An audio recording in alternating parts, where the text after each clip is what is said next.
censuren esos libros, que desaparezca la literatura juvenil. Y pues bueno, para entender este debate de hecho, y también para no culpabilizar directamente a las mujeres como de tu culpa, Anna Todd, por escribir After, no es tan sencillo. Tenemos que analizar primero cómo es que llegamos a este punto. Como les dije, hay que ver un poco de historia, cómo esta idea de amor evolucionó y llegó a ser lo que es hoy en día, y por qué estas mujeres escriben eso hoy en día. Todo tiene una explicación, les juro. De hecho, yo me fui muy lejos para investigar ese tema. Me fui incluso hasta la antigua Grecia, porque ahí está la cuna del pensamiento occidental, ahí está el germen, digamos, de lo que podemos ser hoy. Empecemos entonces por Grecia, señores. En Grecia se separaba lo que hoy en día entendemos como una idea de amor. O sea, hoy en día entendemos el amor como deseo sexual, amistad y afecto, incluso una amistad espiritual e intelectual. Todas esas cosas se espera que te dé tu pareja, pero en esa época esas tres cosas estaban separadas. Es decir, el eros era el deseo sexual, la filia era el afecto y la amistad, y el ágape era el amor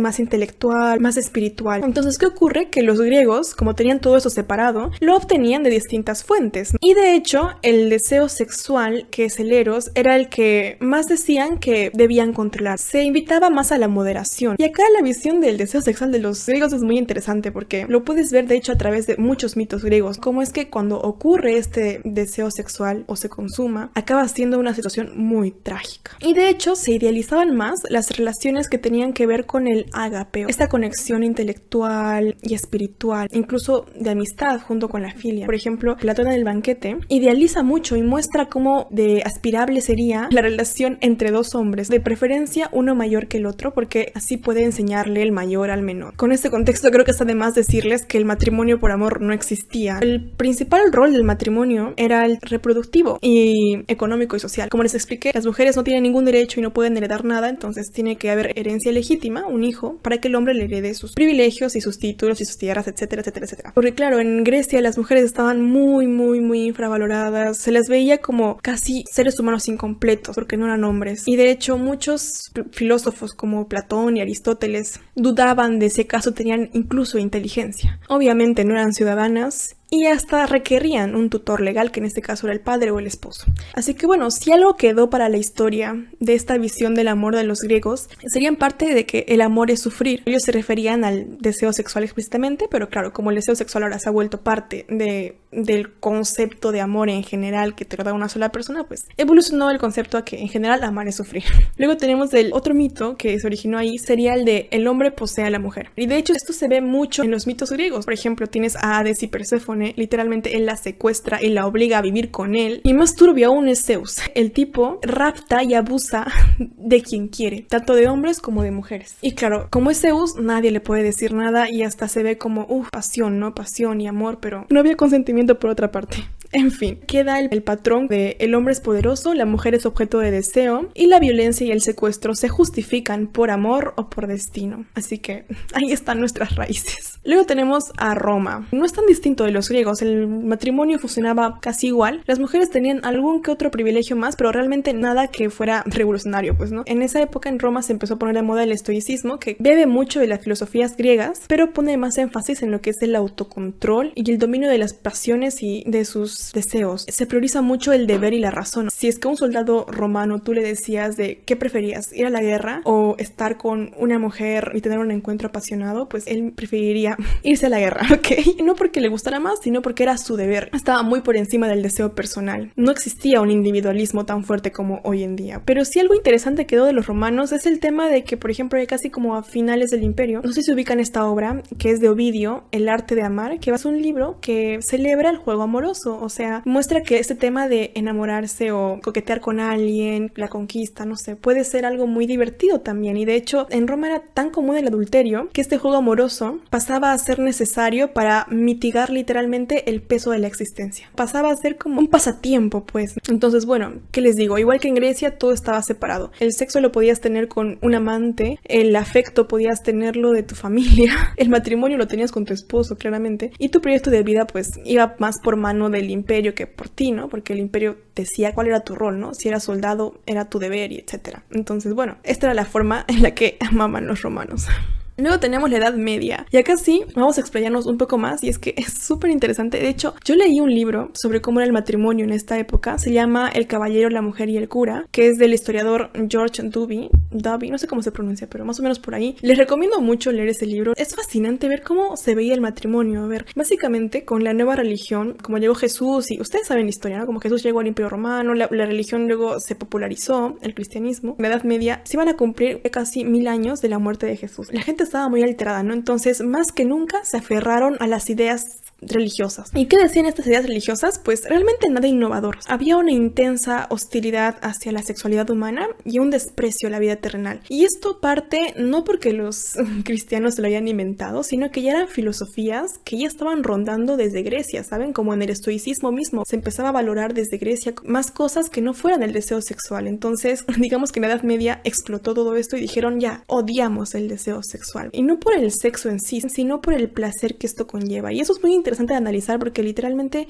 lo que condenaba a la iglesia a esta época o la religión era el placer, como que ellos decían que tu alma estaba atrapada dentro de tu cuerpo te arrastraba hacia el pecado. ¿Y por qué? Porque el cuerpo era capaz de sentir placer, no solo en el tema sexual, sino también en, por ejemplo, el comer, ¿no? O el disfrutar ciertas cosas. Entonces, claro, lo que ellos pensaban que estaba mal era ese placer que sentían porque lo sentían que los unía mucho a la vida terrenal, así que obviamente lo que promovían más era la abstinencia, incluso en el matrimonio. De hecho, el matrimonio se ve más como una medicina contra la inmoralidad, porque claro, si es que hay deseos sexuales, es preferible que pase dentro del matrimonio que fuera, ¿verdad? Digamos que lo ven como un mal necesario. Después de todo, también el matrimonio sigue siendo una institución más económica y política que otra cosa, y por supuesto para el tema de la descendencia, ¿no? Que de hecho la iglesia decide que las relaciones sexuales pueden ser permitidas para tener descendencia, pero obviamente ponían muchas reglas para que este acto sea lo menos placentero posible, porque como les repito, lo que ellos veían mal no era el acto en sí, sino el placer que derivaba de él. Y si hablamos ya de la situación de la mujer, pues creo que sobra decirles que la misoginia se regalaba como si fueran flores. Se debatía incluso entre los clérigos si acaso la calidad o perfección del alma femenina se podía comparar con la del hombre. Decían que incluso las mujeres estaban más cerca de la animalidad. Voy a leerles un párrafo que muestra claramente cómo era lo que pensaban sobre las mujeres en esa época. Del mismo modo que el hombre acepta a Dios como su Señor y se somete a su voluntad sin cuestionarse nada, la mujer debía reconocer al hombre como su señor y someterse a su voluntad. Que la mujer se subordinase completamente al hombre estaba justificado en parte por el hecho de que Eva había sido la causa de la caída de Adán y por lo tanto culpable de todo el sufrimiento que el hombre tuvo que soportar después. ¡Ay, pobres hombres! Todo es culpa de Eva. Entonces, bueno, es justo en esta época, con estas ideas, que nace una nueva visión de la mujer. Y es que ya no basta con tenerla relegada, sino que ahora vamos a categorizarla en dos grupos. Tenemos a las Evas, que son tentadoras sexuales, y por otro lado tenemos a María, ¿no? Que es madre virgen, por supuesto, tiene que ser virgen. Y aquí nace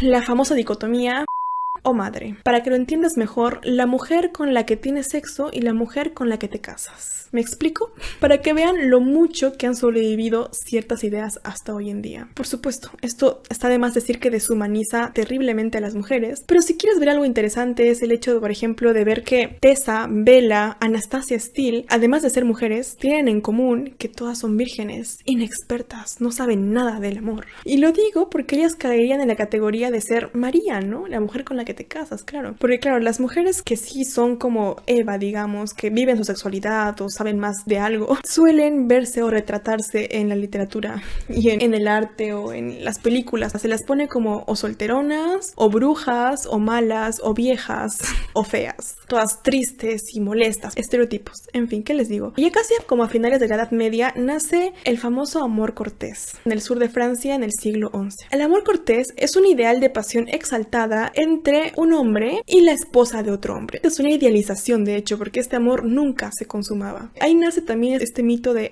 sí, claro, el caballero que salva a la dama de un peligro, ya sea este real o ficticio, pero la salva, lo importante. Y luego la dama suele ser inaccesible. En esta época ella era inaccesible porque, además de ser la esposa de otro, era muy común que fuera de otro estatus social, como una noble o algo así, y el caballero solía ser de menor rango, entonces esta relación era por todas partes imposible. pero supongo que era divertido hacerse el héroe y demostrar su amor con grandiosos gestos y batallas y por supuesto mucha violencia contra otros. Y pues bueno, aquí se retrata a la mujer como alguien frágil que necesita protección y al hombre que demuestra su valor con fuerza y mucho riesgo físico. Y de hecho, la cultura actual bebe mucho de esto. Por ejemplo, quedó para la historia hasta hoy en día el mito de que si el amor es fácil no vale tanto, si la conquista es fácil, entonces este amor no vale tanto. Sobre todo muchas mujeres interiorizaron esa idea como en plan de debo hacerme la difícil porque si es muy fácil no lo va a valorar y me va a ser infiel si soy fácil. Para que vean de dónde viene todas esas cosas. Es impactante, la verdad. Y no solo esto viene de esa época. Por ejemplo, hay un libro que se llama Libro del Amor Cortés, que es de Andrés de Capellán. Además de que alienta a que el matrimonio no es una buena excusa para no amar, o es decir, alienta a la infidelidad, también dice cosas como una conquista fácil abarata el amor y una difícil incrementa el deseo. Segundo consejo, un nuevo amor nos hace abandonar el antiguo, es decir, un clavo saca a otro clavo. O sea, imagínate desde qué épocas se viene creyendo eso. Impactante. Y por último, dice, los celos verdaderos siempre incrementan el valor del amor. Para que vean cómo desde esas épocas se venía romantizando el tema de los celos, que tan peligrosos son. Ahora pasamos al Renacimiento, que aquí las cosas empiezan ya a cambiar 360 grados, porque a ver, toda esta culpa del deseo, toda esta culpa y rechazo a lo físico, terrenal, al cuerpo, empieza a ser muy cuestionado por el humanismo. Se revaloriza el cuerpo, la belleza, el placer. De hecho, ustedes pueden ver en el arte renacentista cómo se dibuja, se resignifica, podría decirse, como por ejemplo el cuerpo, sobre todo masculino, el David como el ideal de belleza masculina. Empiezan a ver al cuerpo como algo ya no pecaminoso, sino como algo hermoso. Y junto a ello se empieza también a cuestionar mucho la idea de amor y matrimonio. De hecho, William Shakespeare, aquí es por esta época que pone en escena Romeo y Julieta. Es una obra que vende una idea política que refleja esta lucha entre amor versus imposición familiar. Es el deseo individual versus el orden social. Romeo y Julieta no pueden estar juntos porque sus familias no quieren. Se cuestiona esta idea y se dice, ellos podrían estar juntos porque ellos quieren, ¿no? Porque ellos se aman. El amor debería verse como algo legítimo para el matrimonio. Pero claro, es legítimo siempre y cuando pertenezcas a la misma clase social. Romeo y Julieta eran de la misma clase social. El único impedimento que tenían era que sus familias se odiaban. Así que para que el matrimonio se liberara de las clases sociales, faltaba aún mucho tiempo y mucho cuestionamiento. De hecho, como spoiler, el matrimonio digamos que se libera de estas cosas con la llegada del capitalismo, que viene mucho después. Después de esto llegamos al romanticismo. Estamos hablando del siglo XVIII y XIX. Y aquí sí también haremos una parada un poco larga porque aquí literal está una de las claves de nuestro pensamiento actual con respecto al amor. Y es que verán, en la Ilustración, la Revolución Francesa, etc., se venía esta corriente de tienes que pensar, el cerebro es lo más importante, el ser humano es un ser racional. Venía mucho esta corriente tanto en la política como en el arte, etc. Entonces, ¿qué pasa? Que muchas personas empiezan a cuestionar eso y a decir, oye, o sea, están ya siendo en extremo racionalistas, ¿no? Y eso no es realista porque los seres humanos tenemos emociones y reaccionamos acorde a. O sea, no todas nuestras decisiones de vida están tomadas solo por el racionalismo. Es más, es tonto que querramos apegarnos a un racionalismo sabiendo que también somos seres emocionales. Entonces, claro, ahí es cuando nace el romanticismo, que es todo lo contrario a lo que te imaginas. No estamos hablando de se casaron y vivieron felices para siempre, no. Estamos hablando de que es una corriente que va en oposición al racionalismo extremo de esas épocas. Lo que hace es potenciar este individualismo que había nacido en la Ilustración. Te dice, tus sentimientos son únicos, tu experiencia interior es válida, nadie puede decirte cómo amar, sentir o vivir.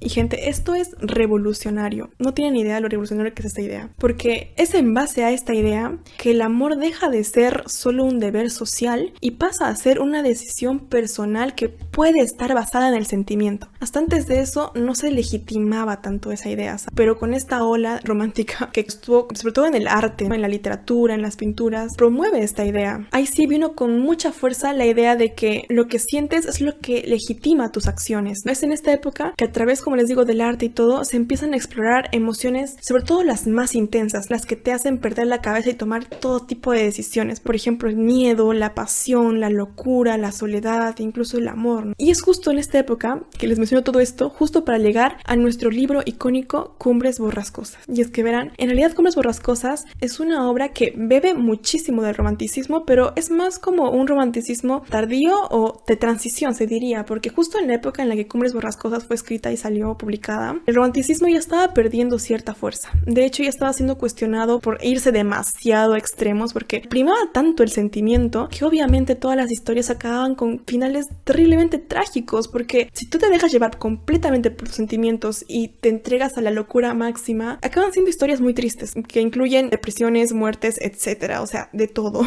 Tiene un final, de hecho, muy trágico la mayoría de historias. Entonces, bueno, como se ve que no es una vida viable y tampoco tan realista, ¿no? Porque en la vida real los humanos, claro que tomamos decisiones por nuestros sentimientos, pero vamos, también somos seres racionales, ¿no? No es como que nos dejemos llevar únicamente por nuestros sentimientos. Entonces, nace una nueva corriente, que es el realismo, que dice, ok, vamos a ser realistas. Y su fin es ese, como apegarse mucho a la vida real. Entonces, lo que hace Cumbres Borrascosas es que justo mezcla estas dos cosas. Bebe mucho del romanticismo, pero también llega a ser muy realista en muchas cosas. Es como si Emily Bronte, ella escuchó, ¿no? Como de el sentimiento, y claro, ella también dijo, ok, vamos a hacer una obra así, analizando sus sentimientos re oscuros, porque claro, los sentimientos que ella pone en esta obra son súper destructivos y súper extremos, como obsesión, venganza, odio. Tanto así es su mundo emocional que de hecho se refleja en el paisaje, y esto es algo que hacen mucho en la literatura romántica. El hecho, por ejemplo, cuando les dije de que cuando Heathcliff se va y abandona a Catherine, literalmente Catherine sale y llora como nunca en su vida, y esa noche llueve y los páramos se ven tan trágicos. El clima es una muestra del interior de los personajes, de cómo estaban Heathcliff y Catherine ese momento de su separación. Entonces, bueno, en ese sentido, Cumbres Borrascosas es muy romántica, ¿no?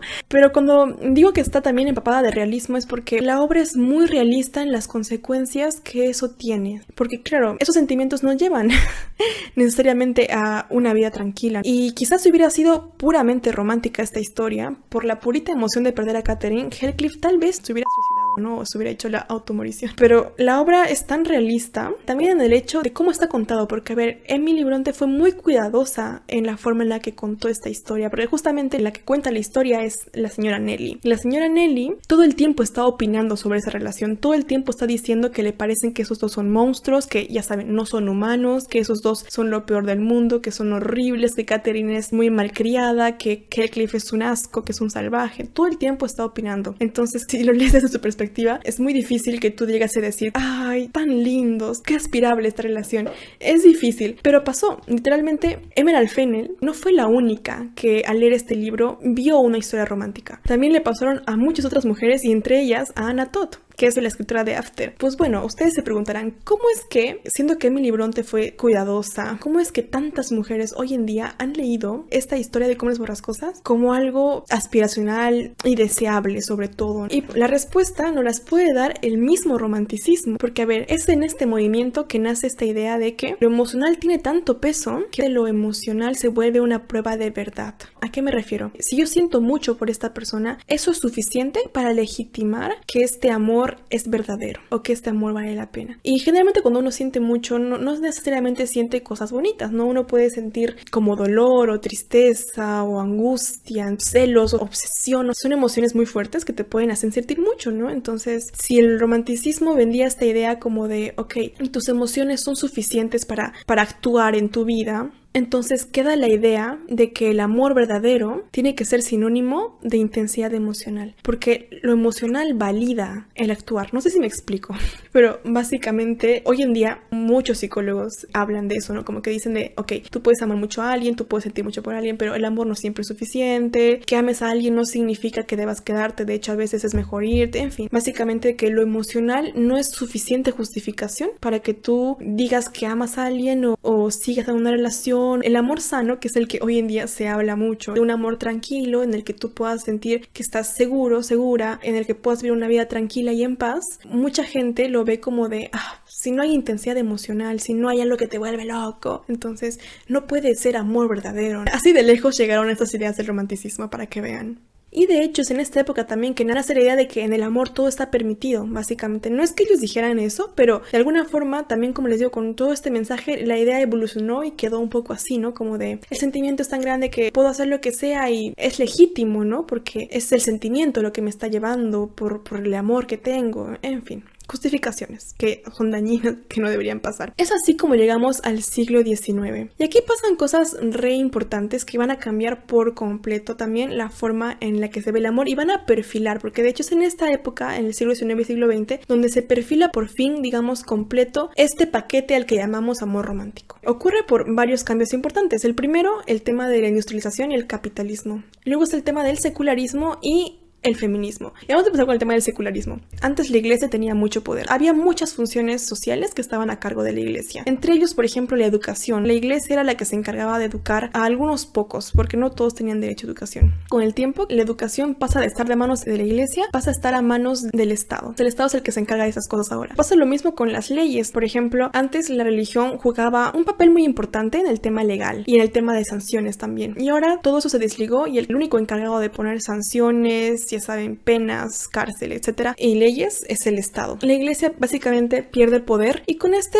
perder poder también se empieza a perder ciertas ideas, ¿no? Aunque algunas se quedan, pero otras se cuestionan más. Por ejemplo, el antisexualismo que promovía la iglesia sigue estando vigente en algunas comunidades, pero digamos que se cuestionó mucho esa idea y sobre todo en el siglo XX y XIX que empieza este capitalismo a crecer más, pasó de un cuestionamiento a un interés, incluso a una, podría decirse, explotación. Ubican el término el sexo vende. Es que literalmente hoy en día hay que meterle sexo a todo, a las historias, a las películas, a los libros, a las publicidades de perfumes, a todas partes. Y esto sí es re importante el rol del capitalismo porque ¿saben qué sucedía antes? No se generaba nueva riqueza, es decir, la riqueza que tenían los aristócratas casi no se movilizaba mucho, pues era como de, ok, tu familia es rica y si tú quieres vivir en este mundo te conviene definitivamente heredar, ¿no? Porque si tú, digamos, dices, no, me voy de mi familia y lo dejo todo, ¿qué ibas a hacer? No había muchas opciones, no es como que pudieras tener una vida igual de cómoda trabajando de costurero y siendo explotado.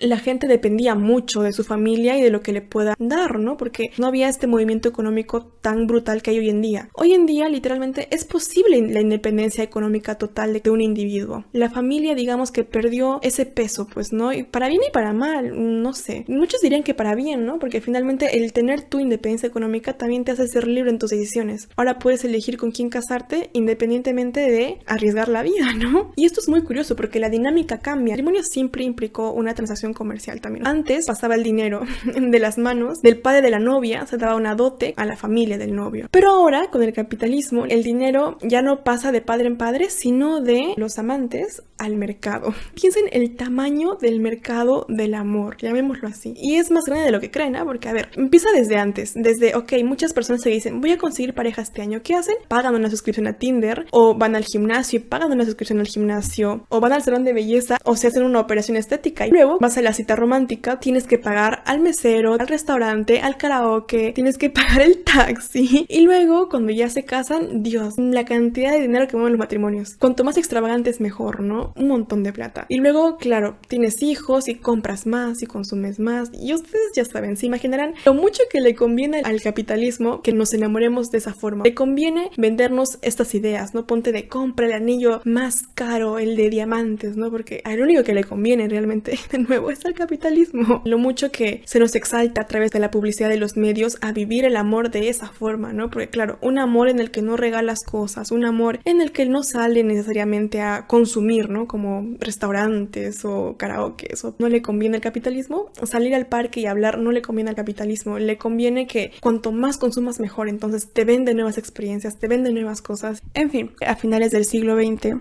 ya este amor romántico del que hemos hablado tiene toda su forma y está vendiéndose por todos los medios de comunicación que en esa época empiezan a explotar, ¿no? El cine, la televisión, etc. Así entramos al siglo XXI. Y bueno, ahora en sí viene a colación el tema de la literatura juvenil. Para hacerles un resumen, después de la Segunda Guerra Mundial se empieza como a ver que acá podría haber un mercado interesante porque antes de eso el mercado de lo juvenil no existía. Y ¿saben? ¿Adivinen con qué? Con Harry Potter. Con Harry Potter que literalmente este mercado se abre y ven realmente que es gigante.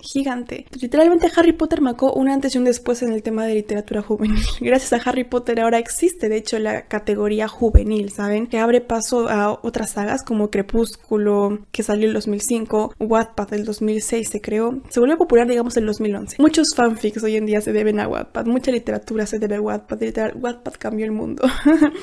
Pero lo que te apuesto que no sabías es que el mismo año, 2011, en Italia se movilizan un montón de mujeres para luchar contra la cosificación sexual, mientras en Wattpad se están vendiendo historias que cosifican a la mujer también. Luego, 2015... After sigue en auge. En Argentina y en América Latina en general empieza a haber esta campaña de Ni Una Menos por la gran cantidad de feminicidios que se están visibilizando, ¿no? Porque eso siempre ha estado, pero no se visibilizaba tanto como en esta época. En fin, y así llegamos a la actualidad. Hoy en día es literalmente el auge del dark romance 2020-2021 que empezó también en las novelas BL, y ahora para analizar un poco del dark romance se origina en gran parte de toda esta corriente que inició en Milly Bronte, pero claro, el dark romance cambia varias cositas. Por ejemplo, a una editorial le preguntaban ¿qué es lo esencial para que sea dark romance? Y esta editora decía que básicamente lo esencial era que se traten cuestiones como el acoso, la posesividad, los dilemas emocionales intensos, que sea una historia de amor, por supuesto, y que tenga un final feliz. Esos son los requisitos para que algo sea llamado dark romance. Lo venden como romance oscuro, ¿no? Y tú te preguntarás, ¿pero qué temas oscuros tratan? Pues violencia, sexo explícito, control, redención, relaciones de poder, erotización de los celos, culto a la agresividad y, por si fuera poco, incluso grooming o incesto. Sí, es returbio todo esto. Hay mucha controversia sobre la violencia de género que se está replicando en estos libros. Luego tenemos romances BL, las novelas Danmei o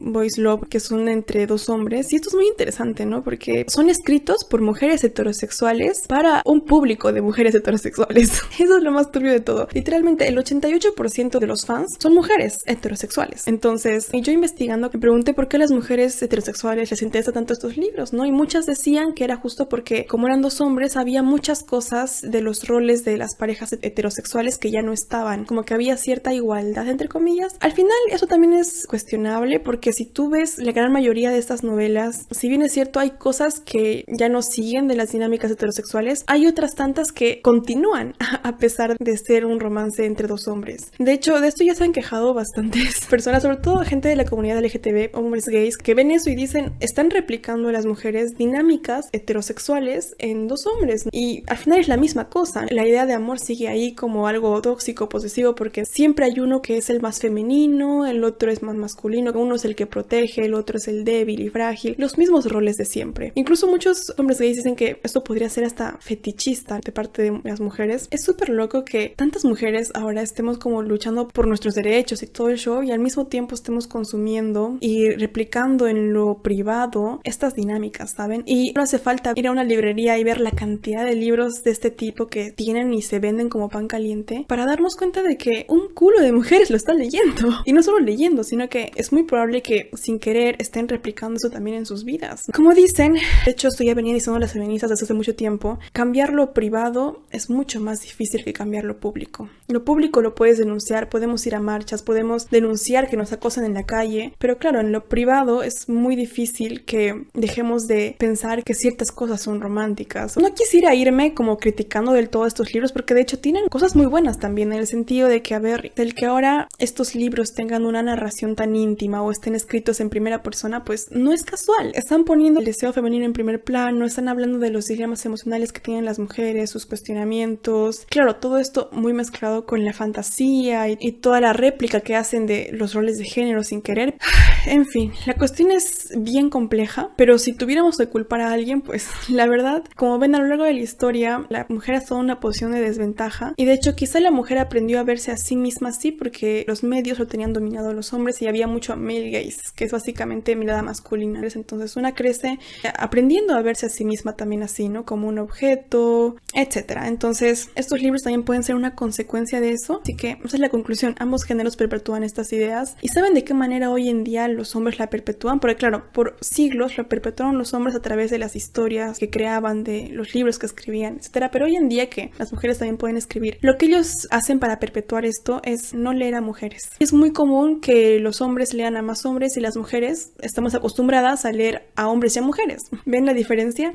A los hombres no les gusta leer perspectivas femeninas, quizá porque, no sé, es un desprestigio cultural, incluso el mismo mercado, ¿no? Porque el mercado vende libros para mujeres, entre muchas comillas. A los los hombres les venden acción, guerra, aventura en los libros y a las mujeres les venden romance, drama emocional. Mientras los hombres se sigan negando a leer a mujeres y ponerse en su perspectiva, porque claro, esto de ponerse en la perspectiva de un personaje es generar empatía, entonces también explicaríamos por qué las mujeres tendemos a ser más empáticas con los hombres que los hombres con las mujeres. O sea, es más fácil que un hombre sea empático con otro hombre que con una mujer, porque no la entiende. ¿Por qué? Porque no la ha escuchado, no ha visto su perspectiva. Y de hecho, esto sí lo quiero recalcar y ponerlo como en un cartel, ¿saben? Decirle a los hombres, no necesitamos que nos protejas. Eso ya fue.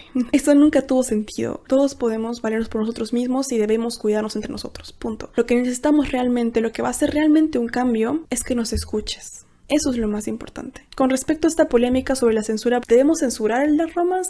¿Deberíamos prohibirlo? ¿Qué hacer, no? Porque finalmente esto es bien delicado. Están vendiendo una fantasía romántica representando dinámicas reales de abuso a adolescentes. Bueno, ahí puedes tener ya los 3 problemas claves que también pueden ser tu solución, de hecho. Porque eso de la censura, vamos a ser realistas, no funciona. Una solución mucho más eficiente sería atacar esos 3 aspectos. Primero, el tema del mercado, la forma en la que venden estos libros, ¿no? Por ejemplo, Lolita se vende como una historia perturbadora, no se suele vender como romance. El problema acá es cuando vendes, por ejemplo, After como la historia de un amor infinito o como la historia que nadie quiere que acabe y todos quieren vivir. Al final, el marketing cambia el modo de lectura. Luego está el tema del público objetivo. La literatura juvenil está dirigida a niñas mayores de 12 años. Y esto es re polémico porque las niñas de 12 años no pueden manejar necesariamente la carga sexual que tienen estos libros, los temas que abordan, pero al mercado le conviene. Porque las lectoras adolescentes resultan ser uno de los públicos más fieles del mundo. Y por eso las sagas también son tan largas, ¿saben? Porque así vendes más. Ya como tercer punto tenemos que hablar también del contenido de por sí, ¿no? De hecho, la propia literatura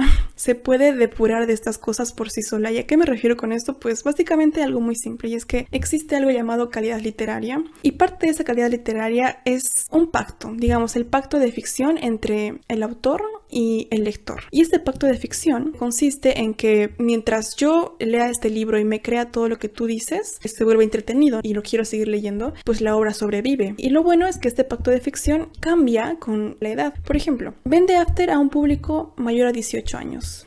Mayor a 20 años. ¿Tú crees que habrían leído o disfrutado tanto la saga como las niñas de 12, 13? Ahí está la gran pregunta. Porque yo te apuesto que si hubieran hecho eso, las ventas bajaban. ¿Por qué? Porque hay tanta fantasía que una persona adulta al leerlo podría decir, no me convence, ¿no? Y por la propia experiencia de vida dices, yo no veo que las relaciones sean así. Pero en cambio una adolescente que no tiene ninguna idea anterior, no tiene tanto conocimiento ni experiencia, al leerse estas cosas va a decir como de, ok, te lo compro, ¿sabes? Eso explica, por ejemplo, por qué las sagas envejecen con su generación. Por ejemplo, Crepúsculo envejeció con su generación, After envejeció con su generación. Hoy en día ya casi ni se habla de After. Hoy en día salen nuevos libros igualitos a After, a Crepúsculo, que también van a envejecer con su generación.